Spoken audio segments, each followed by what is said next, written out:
පත් වෙනවා නොඅනුමානයි. මොකද ඔබ මේ නරඹන්නේ ශ්‍රී ලංකාවේ කොතම වතාවට මාතු පිටියේදී නිර්මාණය කරනවා විස්මිත වූ පහන් කුඩුවක්. ඔබ ඉදිරියේදී ඔබේ දේශමානයේදී ඔබ දුටුවා කුඩා පහන් කුඩුවක්. මේ පහන් කුඩුව ඔබ ඉදිරියේදීම අතුරුදහන් වෙලා මේ පහන් කුඩුව පුවත්තරේ මුසු වෙද්දී තවත් පහන් කුඩුවක් මතුවෙනවා. කොහොමද එහෙම වුනේ? පහන් කුඩුවක් අතුරුදහන් වෙලා පහන් කුඩුවක් මතුවෙන්න පුළුවන්ද? ලනු වලින් අලංකාරව කැටයක් කරපු රමණීය පහන් කුඩුවක් ඔබ දකිනවා. මෙන්න මේ නිසයි මේ නිර්මාණය විශ්මිත වන්නේ.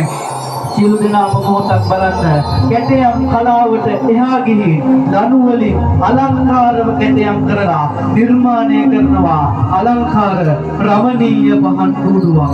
බලන්න මේ නිර්මාණය දිහා දින සති මාස ගණන් නිදි වර්ජිතව දැඩි වෙහෙසක් දැඩි මහන්සියක් කරගෙනයි මේ නිර්මාණය අද දිනේදී ඔබට ඉදිරිපත් කරන්නේ.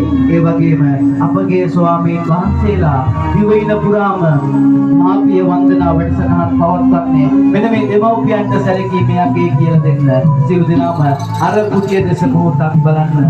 ඔබගේ අම්මවයි තාත්තවයි මොහොතක